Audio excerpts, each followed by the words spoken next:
I'm curious that Roy is here. Roy wasn't on the next level call, but I always like Roy's opinion when these crazy things happen because he's a businessman with multiple businesses. So, Roy, if you ever get around and have a chance to unmute yourself and talk for a little bit. Oh, wait. Here you go. Swagger. Give me your opinion, man. As far as like the buy box and all that nonsense. Yeah, yeah, yeah. Yeah. Biggest thing I can say from listening to the next level call, and sorry I couldn't make it, but conspiracy theories are rampant. If you think we are even a blip on Amazon's radar as far as them caring or coming after us or trying to screw with us, I mean, that's ridiculous. I mean, it's not even a percent of a percent of a percent of their business.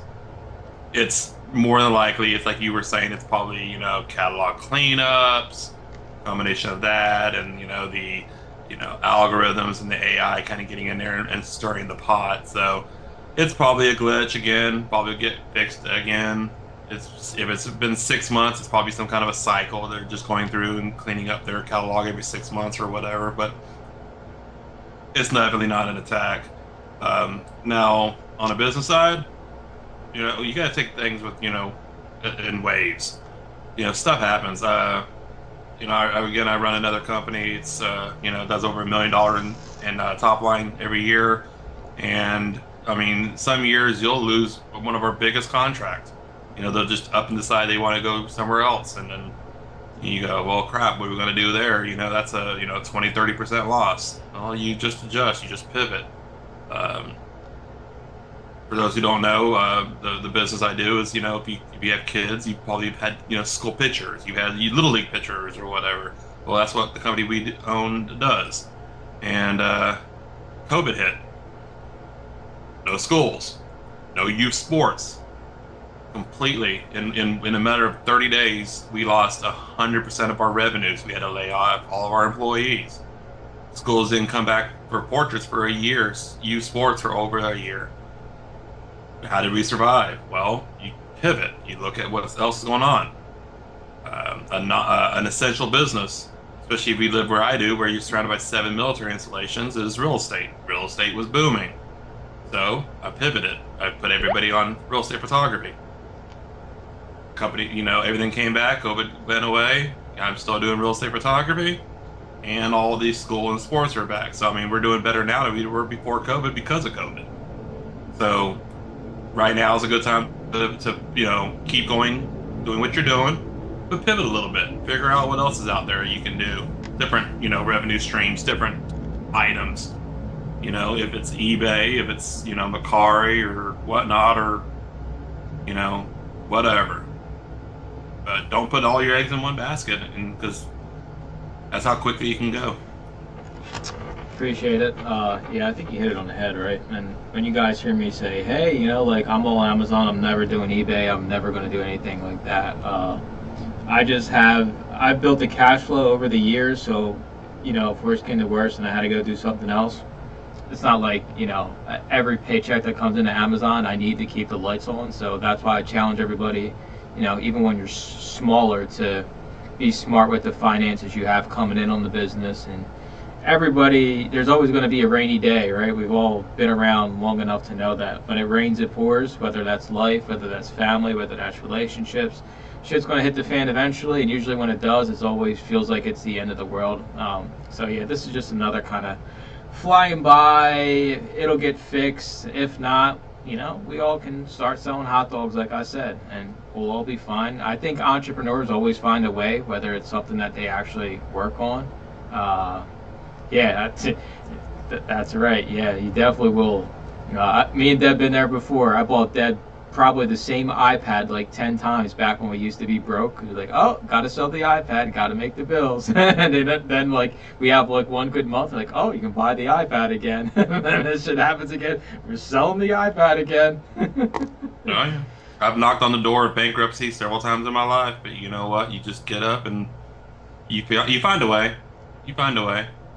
Yeah, the conspiracy theories are crazy though. Like some of the stuff you guys have posted in the Discord and that these people are saying, I'm just like, who the hell is this guy, and why does he get a say in what you think is going on? People are nuts, man. It's comical. They always come out of the woodwork, right? Like, I even got a few on like the YouTube video, and it's like, well, that's why I'm on eBay, and that's why I diversify, and like, I think Sigil responded to one and made a good point. It was like, well, if you're scattered brain and you diversify, you literally costing yourself money by not being focused on the one, the main producing income you have of your business. Like, does this suck? Is it shitty, right? Like that we get screwed over by Amazon, but like, I mean, they want their FBA fees, so there's no way like they die on this hill of just letting FBM be their main thing and letting customers wait 3 weeks to get their stuff in the mail, right? So it is what it is. It sucks, but we move on. The next level call was actually really good. Everybody kind of was level headed. Nobody's really freaking out. I think since we've all been down this road, we know, the scouting software is still pulling the right information. All this listing software is still pulling the right information, so it's just the product pages are yet again broken. We just gotta wait for them to fix it. Hopefully it happens sooner than later, but I'll tell everybody again, I'll ride this out for a few months before I make any drastic changes. I'm still gonna send stuff. I tell everybody, don't stop sending stuff, because if you lose the buy box in the category, then you're really screwed. Then good luck getting that versus them actually fixing this glitch that they have where some people don't think it's a glitch, whatever the hell people think it is. You just got to keep going. I think it's funny that people keep saying it's a glitch, like, oh, Amazon knows what they're doing and there's no way, like, this is calculated. And I'm like, dude, there's literally like 7 glitches going on right now at the same time. Yeah, I mean, I forget who it was that posted it saying like Amazon's doing this for XYZ reason, and they would never. And then here I am selling the DVD Amish Grace 55 times in the past 2 days, right? Like, come on, you ain't gonna sit here and tell me doesn't have glitches and got their shit in a row, because I keep selling the same DVD. I sent one of them. Oh, it's crazy. It's kind of, it's nuts to me. That's why I just stay in my lane and I let the crazies be crazy, and I just have to make these videos to try to bring people back to earth. But I know the human urge for like the crazy dramatics and the end of the world, like that's what gets people like riled up and going, and then everybody's nuts. It's like the whole society of like, we always have to be anxiety ridden, and this is the end of times, and if it's not now, this is them just giving you a taste of what's to come, and you better stop now. And I'm just sitting here like, let's make as much money as we can today, and we'll deal with it kind of when it comes down the road. And we have to officially cross the bridge.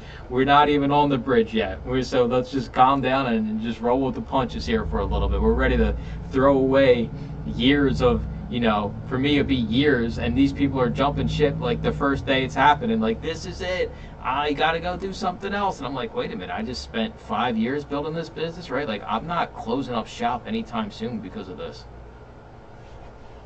I think it's personalities, your YouTube personalities, like you and all the other ones. I think you guys have some kind of a backroom deal with Amazon for clickbait titles. I hate it. This is all about the YouTube titles right now. I hate it, man. Honestly, like, it's funny because I think like, not the last next level call we had, the one before, we were all talking about how it's been like quiet on like the Amazon front of like things going on. I think we might have jinxed ourselves. I hate when it happens, because I know irregardless of what I say, like, people are freaking out, right? And to people's points, I 100% understand, right? If you need the $500, $1,000 in your bank account you're getting from Amazon, and this shit happens and your sales go from 100, 200 bucks a day to 20, 30 bucks, I 100% understand that. But I also understand that if you need the money that bad, you can go do any type of work today and make money. And that might sound like kind of, I don't know, like I'm coming off as like an asshole, but like, you can literally go drive DoorDash today and make 150 bucks cash if you need it. So the idea that you're solely relying on this Amazon income, and if you have no backup plan, whatever, you're living Amazon paycheck to paycheck, you're just asking for a disaster to happen, is basically what I'm saying, right? I mean, yeah, if you're in that weird spot where you're growing and the money coming in is going back out, But at some point we had to start changing something here, so we actually are making money on the back end. We can't continue to put every dollar back into the business. We need money to cover the lights and the cat food and things like that.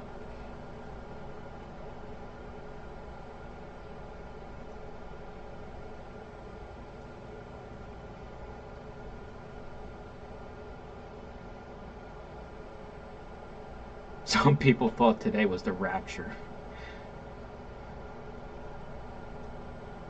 2012, the end of the world. And if this happens every 6 months, like, what can we do about it? There's nothing we can do. Recently I heard a theory that this whole glitch is related to the quantity error that people have, where they're selling so many copies, but they're like two ends of the same problem, where there's like a code that tells, the current code we're experiencing when we're all suppressed is showing FBA equals 0, versus like the other opposite side of that, where everybody's selling like 20 copies of something they don't have anything of. So I wonder if the two could be linked. Who the hell knows? There's just so many things broken right now. You got that stupid COO certification. Are we cooked? Someone says in the chat, yeah, we're all cooked. We're brainstorming what our next businesses are going to be, because this is the end of the line. I'm hanging on for at least 3 months minimum. All right, so you guys got to deal with paying me your $2.99 up for the next 3 months minimum. When that time comes, then we can reevaluate where we're at. That's my approach to it. I mean, nobody should make crazy rash decisions based off like things like this, especially in the e-commerce realm where you're at the will of the platform, right? Like, I understand, you should have a multiple streams of income, right? Like I have YouTube and Amazon influencer and things like that, but Amazon's still the main chunk of the money I make, so it's not like I'm not sitting here panicking or worried about it.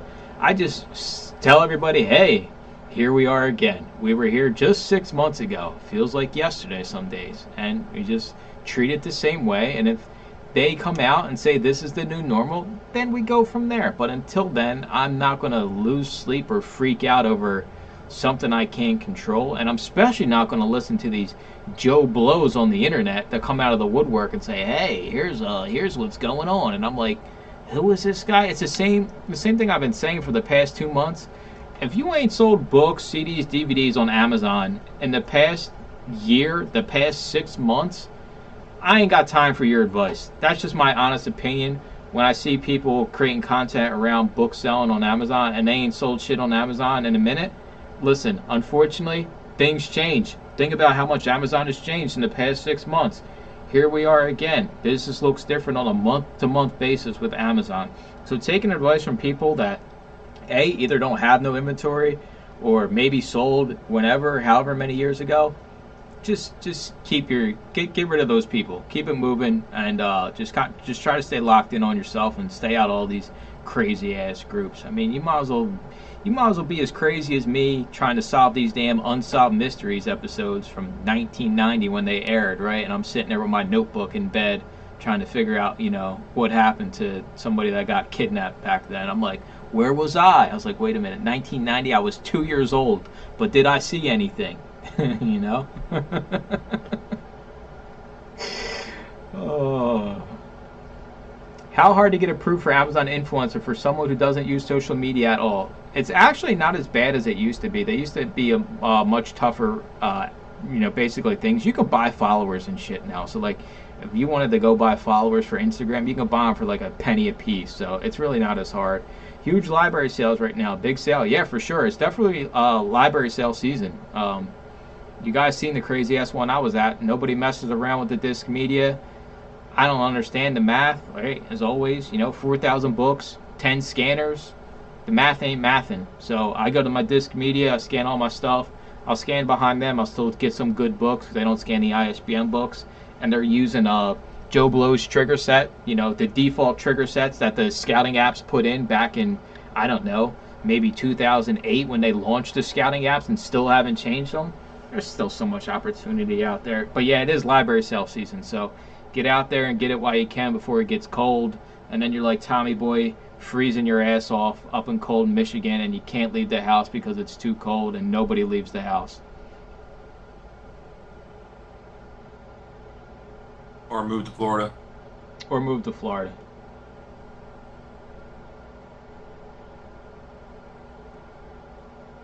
All right, what's going on out in the universe? That was my rant on what's happening. I think it's Bigfoot. He got to the server room and he chewed on some cables.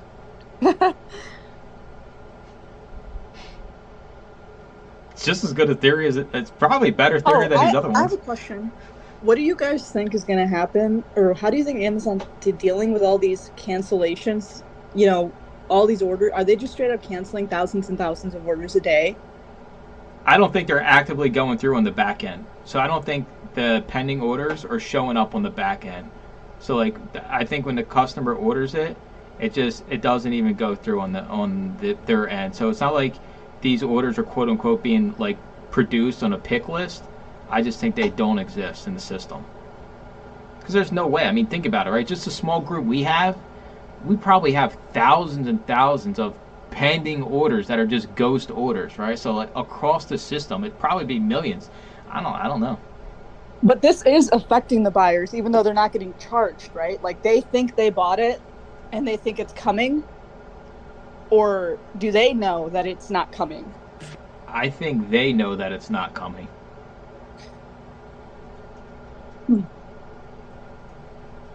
I've seen a few posts on Reddit about customers complaining that their orders are getting canceled right off the bat, so I think they already know. Yeah. Glenn, the booksellers now, World of Books. Yeah, sell back your book. I mean, that they finally just switched the name over. And you guys seen the donation bin. Whenever they got extra books outside their donation bin, I always go scan them and steal all their profit. And they used to have donation bins all over the place. They used to have probably 10 within 30 minutes of me. They have that one now. And I used to fill those things up with duds all the time. But now I just have somebody come to the unit and take them so I don't have to work as hard. But yeah, I used to fill those bins up with duds all the time. Yeah, Sandy, you got to keep sending stuff in. You can't. The worst thing you can do is just turn off the faucet completely, especially as like if you're a new seller and you're trying to get the buy box, you cannot just stop sending stuff. And I did it last time when nobody knew if this was going to be permanent. I sent in all that shit. Yeah, a lot of it was new, but a lot of it was used. A lot of used DVDs when we had no idea if this was a glitch or what the heck was going on. So, and I said it, I spent the most money I have on inventory in the past 45 days, and since I've started on Amazon. I've literally sent the most inventory in the past 45 days since I started on Amazon. So if anybody should be freaking out, it should be me, and I'm just here to tell you, like, it is what it is. I can't control the fact that this shit's broken. I can create a case. I can, upvote in the forums of the post, the main post that's going on. I can comment. I can tag mods. You just gotta do what you do. You're still doing price changes when MF has buy box. Yeah, your repricer only compares against FBA, and it's got minimum in there. So you don't have to worry about your repricer tanking all your listings.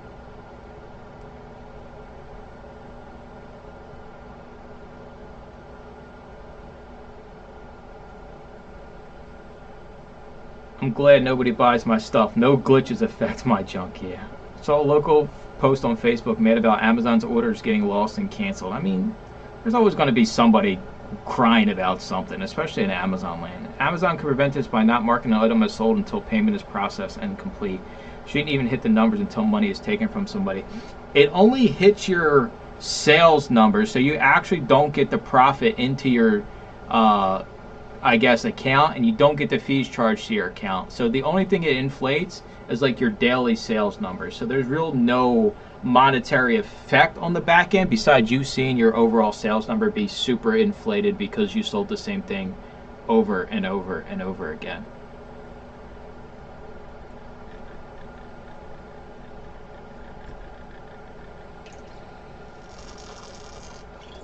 You can try to sell on eBay, try to sell on whatnot. Let me know how it goes. I'll be here when you come back.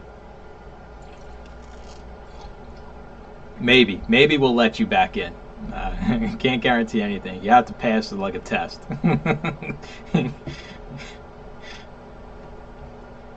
So what else is going on out in the universe? Nothing. I got a quiet bunch. Quiet bunch.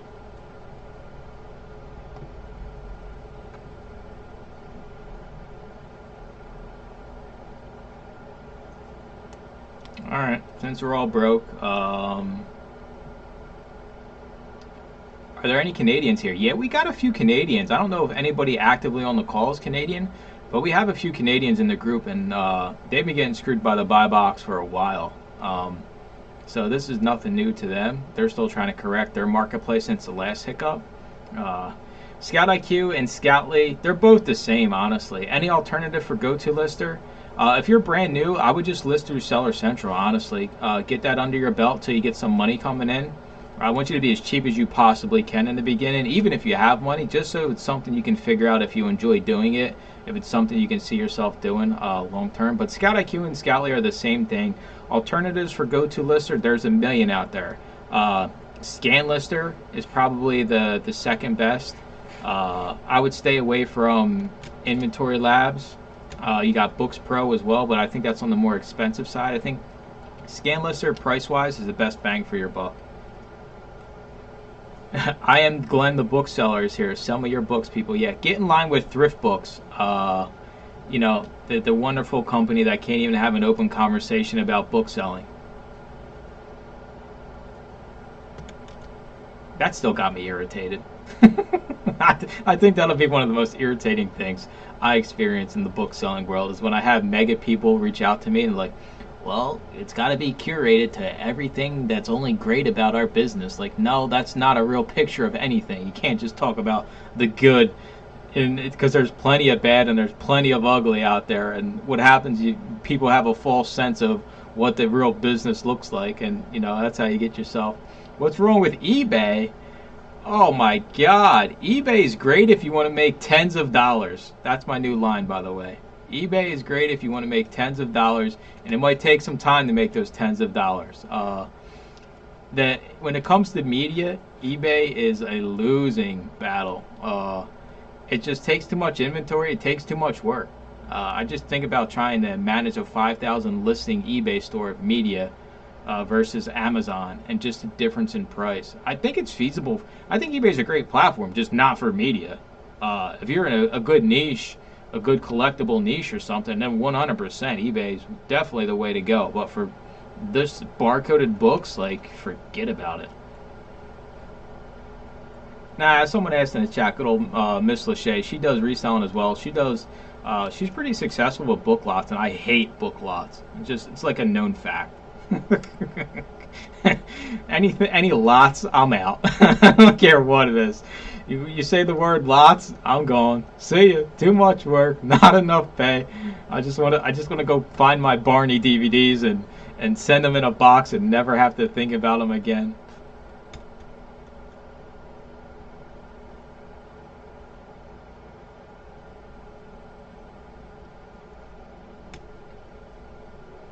Yeah, Bolo is super hot. Yeah, can't imagine who's saying that.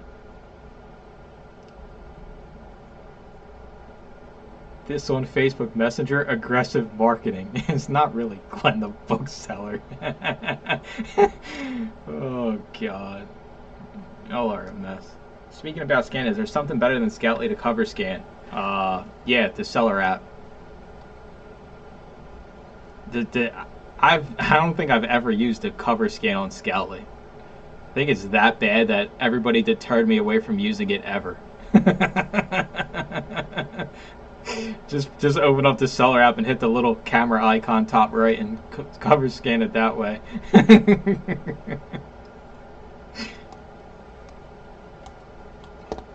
Now you got it. I'm gonna try it.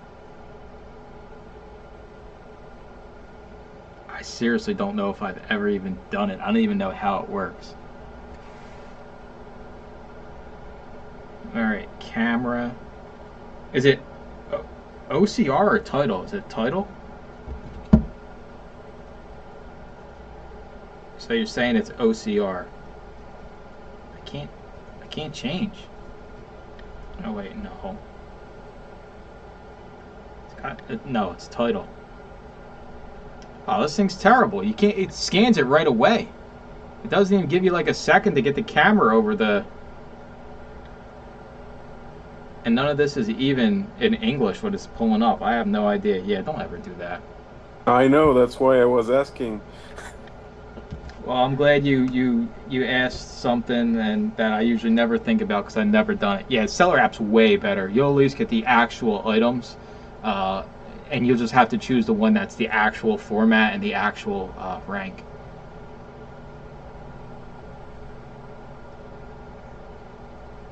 Amazon updated the app and pretty much ruined the cover scan thing. Takes crazy long now.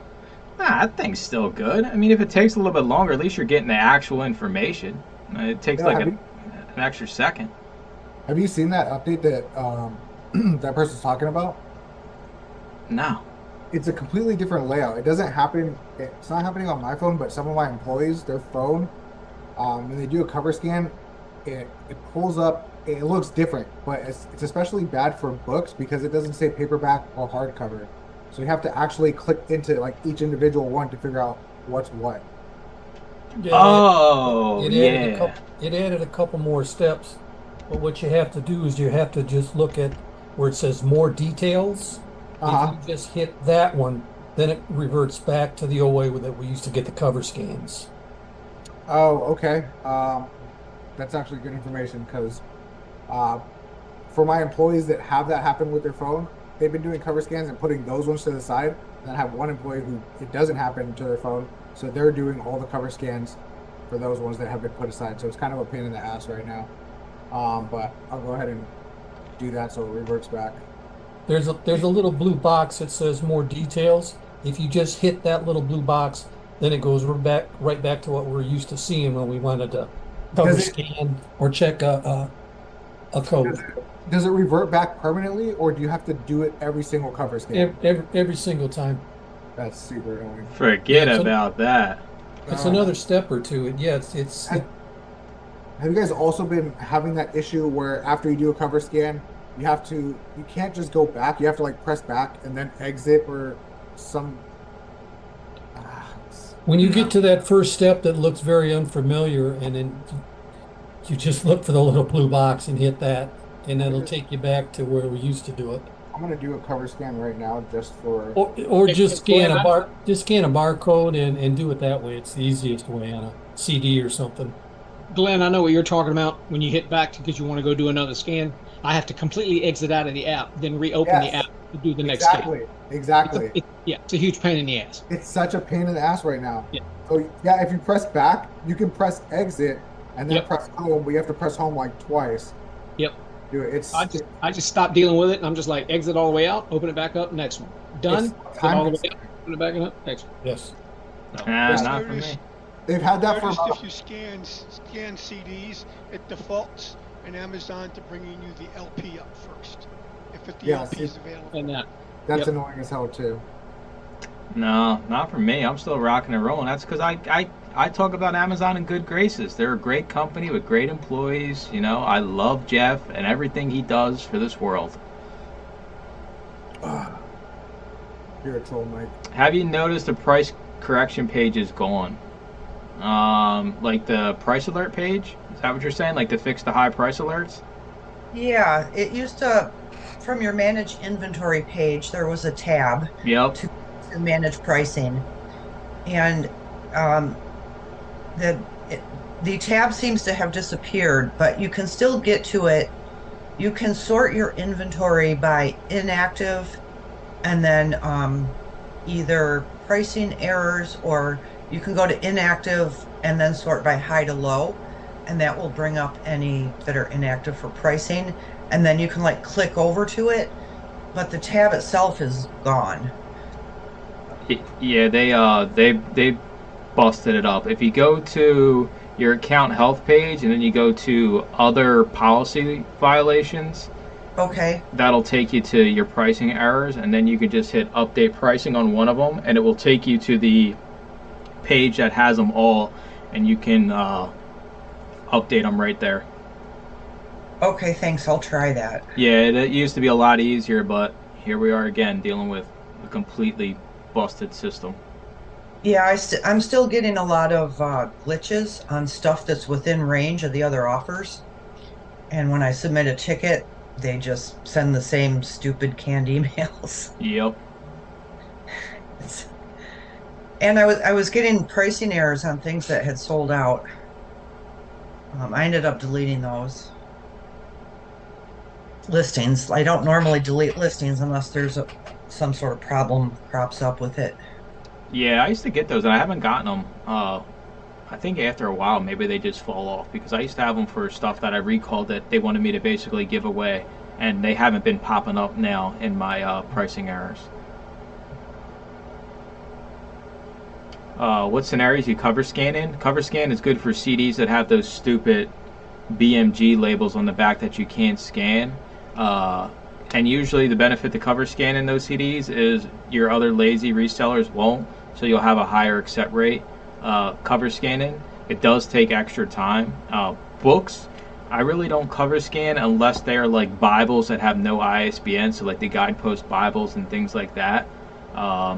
Other than that, you're always going to be able to scan the ISBN on the books, but if there's no barcode, always just use the ISBN scan feature. That'll be much better than the actual Amazon seller app.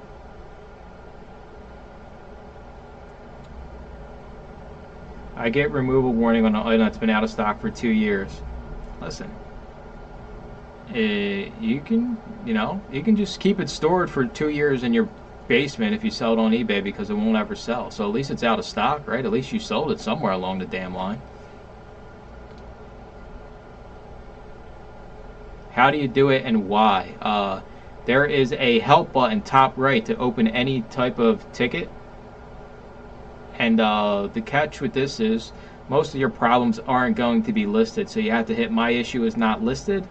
Then you got to explain yourself, and you can upload pictures, things like that, and then they'll let you put the ticket in. But tickets are, I don't want to say useless. It's just you gotta get lucky and get somebody that on the other end that isn't AI and actually knows what the hell is going on.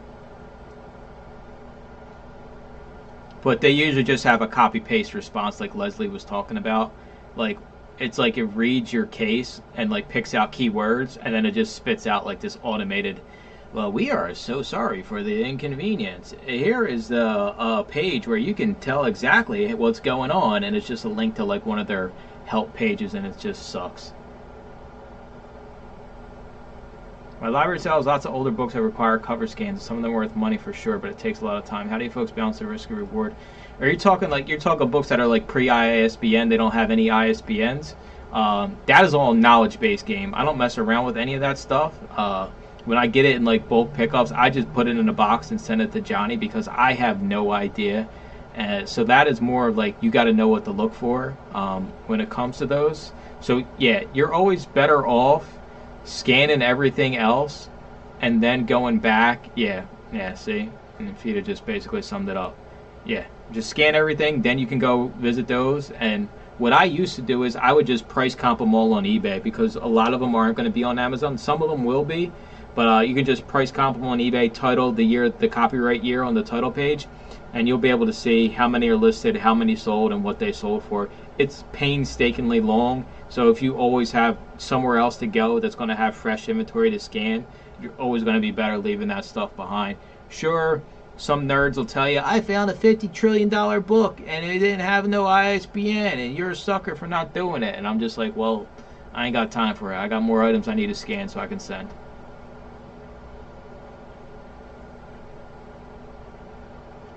When you cover scan CDs, do you make your decision to send it in based on the sales rank? If so, under 50K in CDs. All right, fun little fact. That YouTube video I put out where I bought all those CDs, and a lot of them were cover scans. Instead of cover scanning, since I already bought them, I just brought them home and I just title searched on Amazon and copied the ASIN into go-to lister. So I would know right then and there what my profit would be if I sent it in like new condition, right? But if you're out in the store, yes, there is a little bit of knowledge that goes into this, so you can make a quick decision. So when you cover scan the CD, let me see here. I'll cover scan one right now. But you're just looking for the actual price that it's going for currently, and you want to make sure, like Brian said, that you actively are picking the one that is a CD and not an LP. So when you pull it up first, like I got this Reliant K CD, you want to see what the sales rank is, right? You're always going to go with the one that has the lowest sales rank and is actually categorized as an audio CD. And then you'll just see like the new price, right? 1985. You just click on it once and then go to used, and you'll be able to see how much you'll make after fees off the lowest used FBA price. That is the quickest way to do it out in the stores. And if you do it a little bit, you'll be able to kind of fly through them. But there's really no shortcut to actively, when you're out and about, sourcing the cover scan.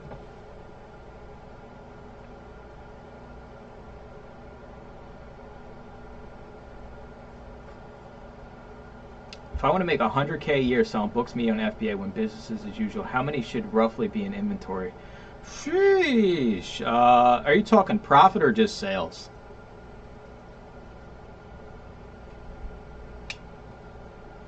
So if we say sales, I like to attribute 1,000 in inventory every month should equate to between $1,500 to $3,000 in sales. So if we break that down into 12, we have to reverse engineer the numbers here. So how much do we need a month divided by 12? You need to do a little bit over 8K a month.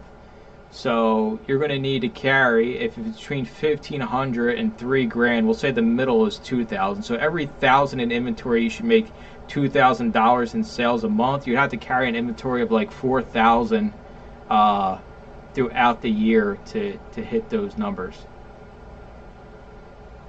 Maybe a little less, maybe a little more, depending on what your average sales price is.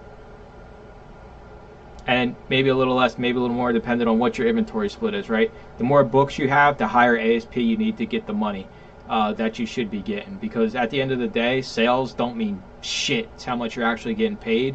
And if you have a low ASP and you're primarily books, you're probably getting killed on the back end. We try to shoot for 50-50 split on Amazon, but the more books you have, the higher your ASP needs to be, because you make less on a book sale versus a CD DVD, right? I probably would equate like an $18 average sales price on a book equates to like a $14 average sales price on a CD or DVD.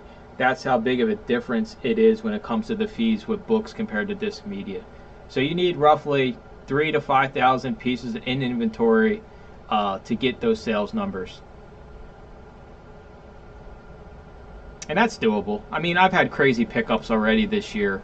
You know, I've sent a couple thousand just in the past, 45 days alone. So it's just a matter of building it the right way, cash flowing it, getting the buy box, not losing your ass completely in the beginning, not getting completely defeated because you're not buy box eligible.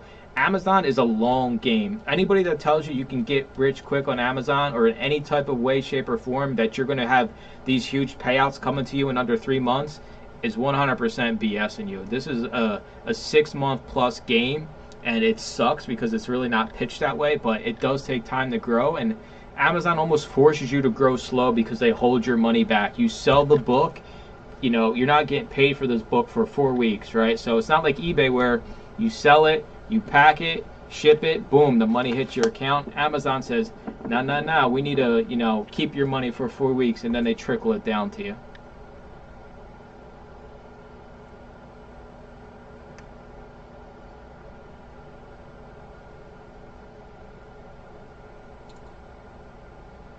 Debs says when I drink my water, it sounds like I'm drinking like from a baby bottle, like one of those gerbil things. Hold it up next to the mic.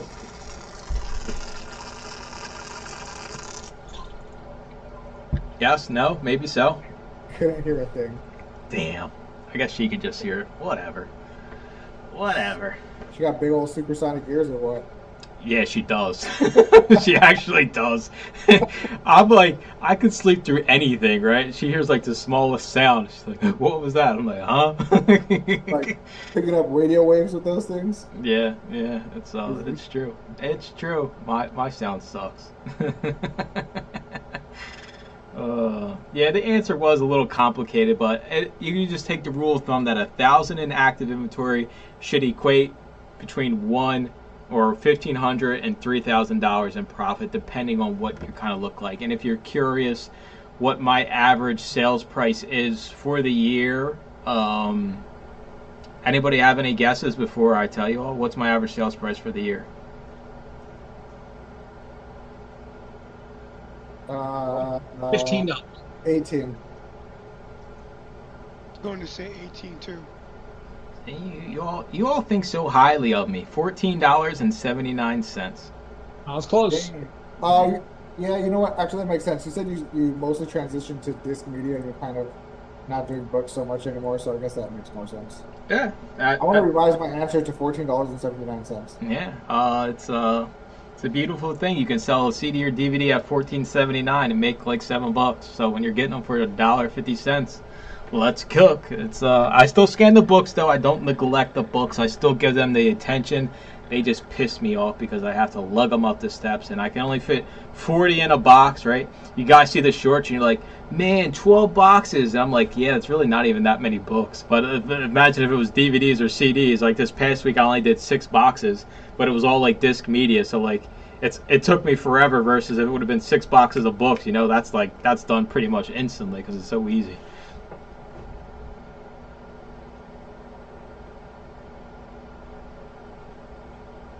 I am curious what everybody paid in long-term storage last month.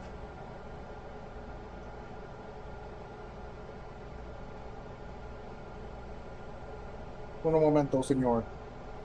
You can find it if you're wondering how to find it, if you go to your payments tab, you can go down to your net proceeds. It'll be in one of the charts under FBA fees. I paid $40.47. It'll be a line item. $32. All right, she's got me beat.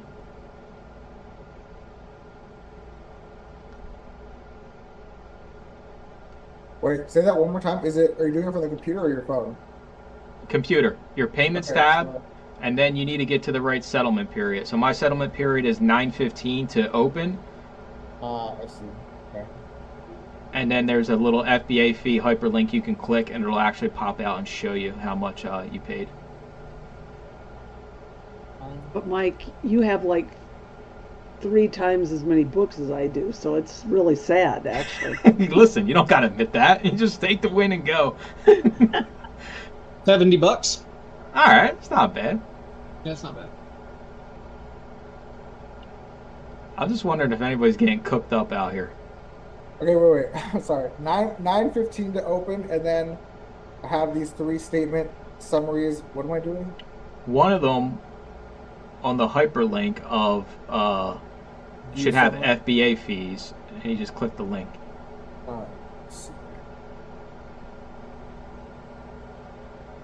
For those wondering, he does have employees, and he treats us as a business.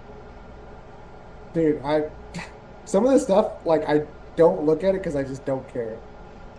You see over the last 90 days or this year? Man, no, I'm just saying, like, for this past month. 1386. All right, Tom's paying next to nothing. 3150. $29. Vita can't find it. It should also show in your account hell. Oh, really? Okay, hold on. Yeah, like right where your storage utilization is. It's right there as well. Okay. And that's a question I have, because I put in there that I don't want, come 9 months, I want you to liquidate it. I don't even want to keep it a year. If it doesn't sell in 9 months, just toss it. I don't want to wait that extra 3 months. I'm done, because I just get rid of it, and don't send it back to me. I'm giving you 9 months. If you can't sell it at a good price that I set it at to begin with, it ain't gonna sell, and if it does, you can have it. But still, there's stuff that I've got in stock well over a year, even though I've set it to not do that. Why does it continuously push past my 9-month mark? If you have it set up for automated removals, it doesn't happen right away. And if they can't find the item, instead of reimbursing you, they'll just let it sit out there in limbo. So you can just delete the listing, and it'll automatically go stranded, and then it'll automatically create a removal order, and then they'll automatically have to credit you it, because when they go to remove it, it's not there, so they lost it.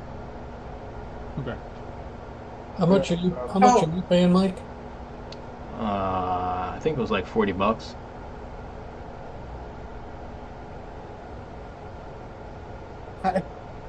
I can't find it. $40.47. But I'm super aggressive, so I sell everything at rock bottom prices. I give out special deals on Amazon. Everybody loves shopping my store on Amazon. Yeah, see, that's what I want. I want it to be super aggressive. If it's a $50 book, I'll sell it for 30 and be happy with that. And just get it in, get it out, because I got more behind it, and that's why I sell it like that. Even if it's another reseller buying it, making $10 on top of that, good, go do that. Just get it out of my inventory, and it just sits there, and I pay $70 over the last month. I want zero long-term storage fees. Yeah, I agree. And if you're wondering, it costs 2.5 cents per item per month to store your stuff at Amazon. So if you're wondering about, is it expensive to store your stuff at Amazon? It's actually super cheap if you just break it down those types of numbers. So how do you guys do, like after, Ray, you were saying 9 months, I think Mike, you do 12. You have it automatically liquidated or disposed? How do you do that? Liquidate, dispose, and then you got to factor in at 6 months I'm pricing at the lowest FBA regardless of the buy box. So most of my stuff never makes it. I think I'm under 100 units get liquidated every month. So out of my rolling basically 4,000 to 5,000, I'm only liquidating less than 100 units that go over the year mark. So I'm selling the majority of my inventory by the time a year rolls around. So would there be a possibility of having, say, some of the higher long tail books, like books that list for $30, $40, $50, that you're okay with? Because Amazon used to give you a choice. They used to let you set a dollar amount for what to keep and what to dispose, but they took that choice away. So basically you let go of everything at 12 months. Yep. And like you said, right? $55. How much? $55. You lose. Yeah, so the way I do it 100%, I leave money on the table. Like just going to the lowest FBA after 6 months, right? Regardless of the buy box is as aggressive as you possibly can be, because I'm just tanking everything, right? After 6 months, if I can't sell it in 6 months, and then it's a losing battle, right? I'm repricing it 20 times a day. I'm penny undercutting. So I just see it as I just need it gone, so I have to pay less fees and just, does it suck? Do I lose money? But at least it's going out of my inventory, so I don't have to pay for the fees. And usually I always at least make, the dollar average buy cost that I have back out of it. But 100%, if you have like longer tail stuff, there are some people in this group that like specialize in longer tail items, then you can do it manually and go that route. You just can't let it slide past, a certain point. At some point you gotta get rid of it. Yeah, for me, long tail items sit right here on this shelf. I'm not sending, for me, it's $100 limit. If I have anything, no matter what it is, if it's $100 or more in value, I don't want an Amazon employee's hands on it. And so it stays here. That, as well as long-term items, long tail items.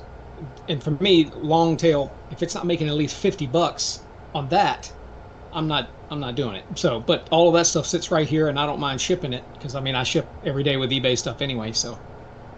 Yeah, and remember, Q4 fees start next month, so everything doubles. All your fees are going to double for Q4. So all those amounts you just gave, me and my team over here at Amazon are just letting you know ahead of time, we need double.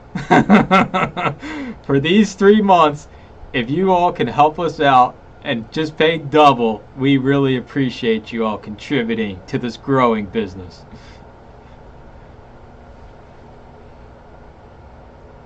It's a perfect time to check.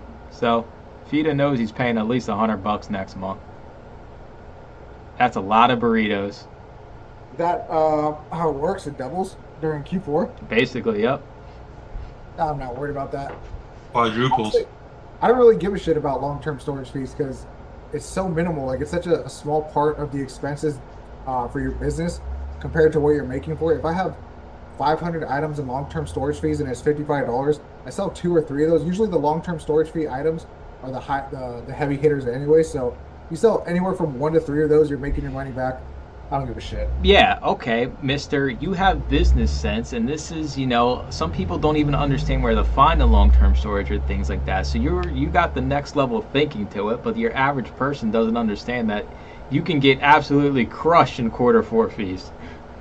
Well, those average people need to sign up for the mastermind call. I also give tips and tricks on my OnlyFans, guys. Subscribe to that. Dude, nobody. It's only going to be you and whatever account you pay for it to subscribe to it. Jimo's already subscribed, and so is Max. It's irrelevant to those guys. They make too much damn money. True. Basic storage fees, of course. Yep. Last quarter they're charged more for basic storage fees. Yep. I'm not thrifting. He's hitting every White Castle in 100 miles, cheating on greasy burgers. I don't know if I think I had like the White Castle burgers that you could buy in like the grocery store. I don't think I've ever had. I can't stand leaving money on the table. I'm built different though. Listen, I just want to sell everything. Sure, I don't get as much as I can, but I mean, if you don't sell it, you don't get anything. At the end of the day, that's how I look at it. I'm just trying to sell everything, and that's the only way the bank account goes up is if we're actively selling. And I know people think I'm a nut job, and I'm kind of, I got my storage utilization ratio. I know I'm not as hot shot as Fita with his, but 18 weeks for carrying thousands of pieces of media, under 100 pieces getting liquidated on a monthly basis for 12 months, like, good luck finding somebody that's going to pull that off in the media space. Everybody's going to tell you, hang on to your stuff, know what you got, wait third in line, reprice so you're sixth in line, scan so you're not first in line. Let's get paid today. We have the tools to be the lowest, then let's be the lowest. If that means we leave items behind, who cares? Let's get the stuff we know we can come in, be the cheapest price, even if we're not repricing, if we know at least we can list it initially and expect to make that profit. You're leaps and bounds ahead of these people that use these default triggers. That I was looking, I did a call the other day on the trigger sets, and I started from the default Scoutly trigger. If you want to laugh, go look at the default triggers on Scoutly or Scout IQ and really think to yourself, how the hell could you make money using these default triggers that they have? You can't. It is literally a trap. So you scan items and you get a lot of green, right? You scan a book, $2 profit. Oh man, $2 profit. You see all this green. It's like dopamine. You keep going, you keep going. That's what those damn things are built for. They're absolutely terrible. And when you look at them every once in a while, you're like, hold up, these things are who came up with this? This is ridiculous. Maybe in 2010 when they came out and the fees were basically nothing on Amazon, but those default trigger sets you'll be bankrupt within a month using those things. Maybe that's what I should do for a video. Use the default trigger sets in a thrift store and buy them and see how much money I actually would lose.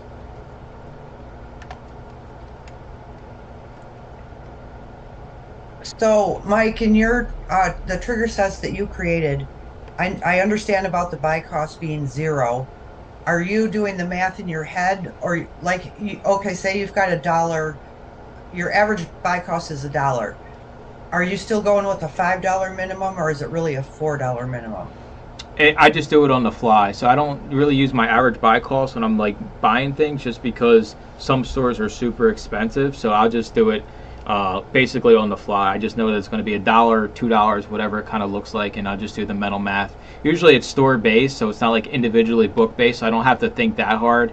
Usually the stores are $1, $2, or 50 cents, $1, whatever that may be. But yeah, it's if you have a higher buy cost, then you definitely have to put something in there. But the problem is, like, think about this, them default triggers don't even have the correct FBA per pound, and they don't even factor in the placement fees everybody has to pay. Like, they are so lazy that they can't spend the 3 minutes to go update that we all have to pay placement fees. On average, they're between 18 and 22 cents a piece, and that it costs X amount of dollars per pound to ship your box into Amazon. For me, that's 72 cents.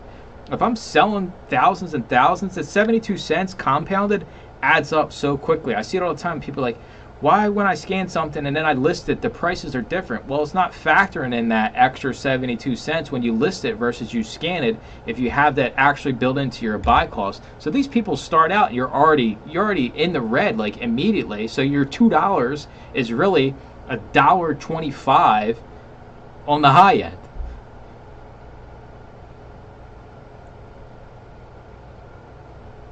So what do you use as the cost per pound? I have 50 cents, and then my buy cost is 22 cents, and that covers the placement fees. And 50 cents is probably on the high end, but I like to at least give myself a little bit more cushion, considering we all know when you scan an item, you're probably not getting what it scans for in the store, 90% of the time. Yeah, the inbound shipping has really gone up. It is easy to underestimate that. And so you've got the carrier costs plus the placement fees plus the cost of your label.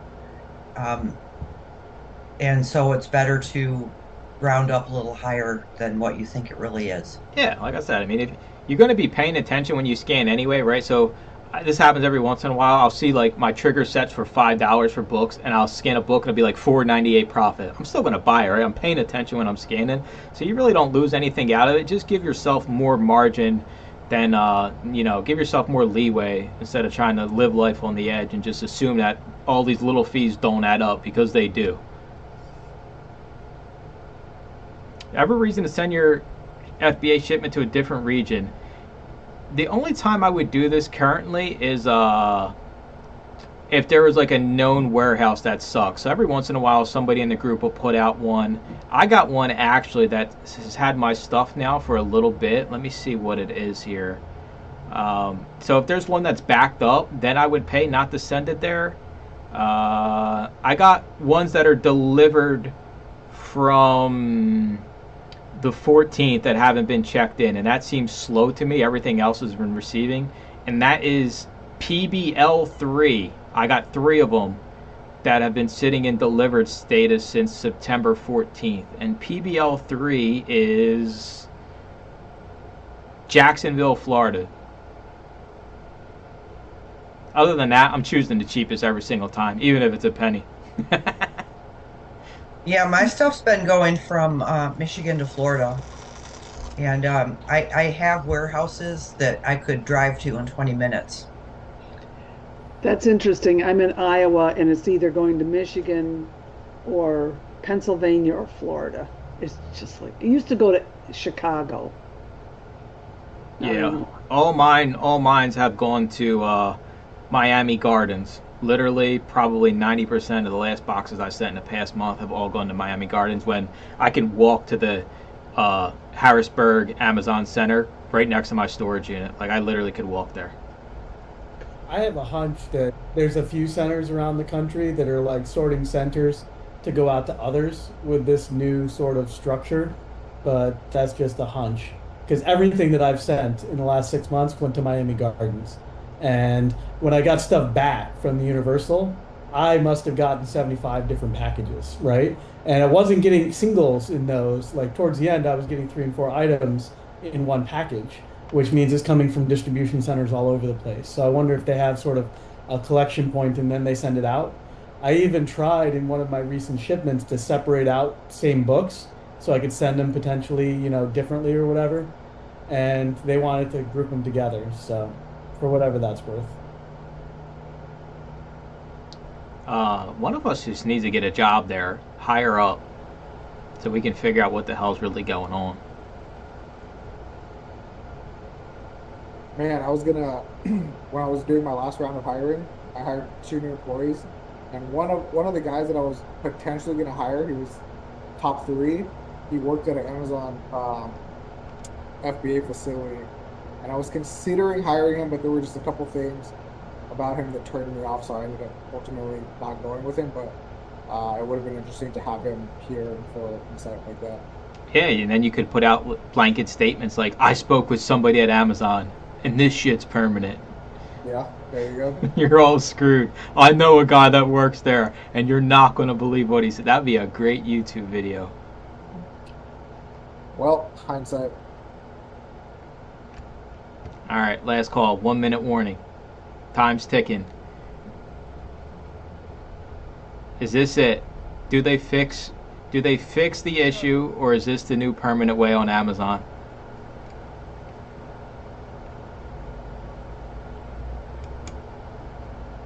I would think they have to fix it. Because like you said before, they live on their FBA fees. Yeah, dude. I make way too much money. Jeff's not into charity. You know, that's not his. So money. Yeah, I mean, it's not even just the FBA fees specifically. It's also the fact that with the Prime bump, they're taking a lot, like, because it's percentage based, they're taking more money with the Prime bump. Yeah, and the customers, dude. No one's gonna wait for this shit. That's another thing is my girlfriend, she was ordering something the other day, and she said everything that she was shopping, I think she was shopping for a dress or some shit, and she said everything that she was looking for was going to take either 1 to 2 weeks, and she needed it by Friday because we have some event, but she wasn't sure. She didn't know why everything was taking so long, and then the other day when we were on the next level call, she was in the car with me when we were driving, and I was on that call, and she was listening in, and so she kind of put two and two together, so now she's filtering everything by plan. I think also, like, they would have charged us higher fees for just shipping and everything else, more so than they already have, if they wanted to stop this business, right? If they didn't want our stuff going to their warehouses, like, they make a lot of money off of the fact that they're doing all of the distribution for us. We love it because it's saving us money, but it's, like, saving them a lot more money. Like, if they did this for 6 of us instead of all of us, like, it would cost them a lot more. Like, there's a lot of scale that they get off of that business. So I don't think nobody should be worried. I'd bet $100 against somebody, if you want to put your $100 up, that by the time we get past Prime Day, this will be back. Brian, go ahead. I know Brian's been waiting to chime in here. Let it rip. I think maybe we should be paying attention to Amazon customer support, especially for people that request a callback. The news the other day about the government going to start charging $100,000 for an H-1B visa is going to affect Amazon. There was a story, and I read this before I even started selling, out of a Seattle paper years ago, about Amazon bringing over all of its telephone service customer support people who they were paying, $10 an hour on H-1B visas, and then shoving 6 to 8 of them in a 3-bedroom apartment out there in the Seattle area. So it's not going to affect the people that are already here, but the next group that they try to hire, I don't think Amazon's going to spend $100,000 to bring over customer support people. Your guess is as good as mine. Just remember, the buy box is in their control. I think at this point they've outsourced most of it, so they're actually in Pakistan or India or whatever. So I don't know nothing. By the time we have this call next month, we'll all be back to normal. I'm gonna go watch Unsolved Mysteries, maybe have some spaghetti. I also, need to hop in the shower. It's been like 3 weeks, so and remember, Amazon is great. They have amazing people. We've been able to build these beautiful businesses just by sending stuff in a stupid box to them on a weekly, monthly basis. So as much as this sucks, and if this is the end of times, we all can move in with Tommy Boy, and he's got space for us. We'll all have Ninja Turtle sleeping bags, Barbie sleeping bags. We can, make dinosaur chicken nuggets, watch scary movies together. We can be one big happy family. Everybody enjoy your night. Thanks for hanging out as always. Bye.